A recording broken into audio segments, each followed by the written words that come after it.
شہید کے نرالے فضائل. شہید کے لفظی معنی ہے حاضر، موجود، گواہ. جو بندہ راہ خدا میں جان کی بازی لگا دے اسے شہید کیوں کہتے ہیں؟ علماء کرام نے اس کی بڑی پیاری وجوہات لکھی ہیں. نمبر 1، کہتے ہیں کیونکہ شہید زندہ ہوتا ہے، یعنی اس کی روح ہمیشہ حاضر ہی رہتی ہے، لہذا اسے شہید کہا جاتا ہے.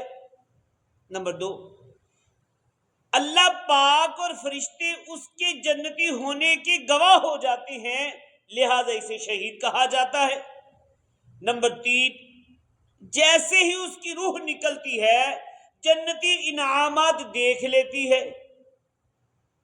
نمبر 4، یہ روح نکلنے کے وقت صرف رحمت کے فرشتوں ہی کو دیکھتا ہے، عذاب کے فرشتوں کو نہیں دیکھتا.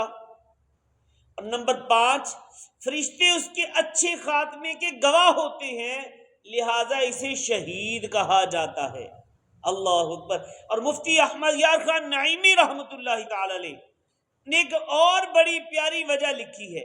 آپ فرماتے ہیں دیگر مسلمان قیامت کے حساب کتاب سے فارغ ہو کر جنت میں پہنچیں گے، اس سے پہلے ان کی قبر میں صرف جنت کی ایک کھڑکی کھولی جاتی ہے، مگر شہید وہ خوش بخت ہے کہ روح نکلتے ہی جنت میں پہنچ جاتا ہے، وہاں سیر بھی کرتا ہے، رزق بھی کھاتا ہے. اللہ اکبر. صلو علی الحبیب صلی اللہ علی محمد.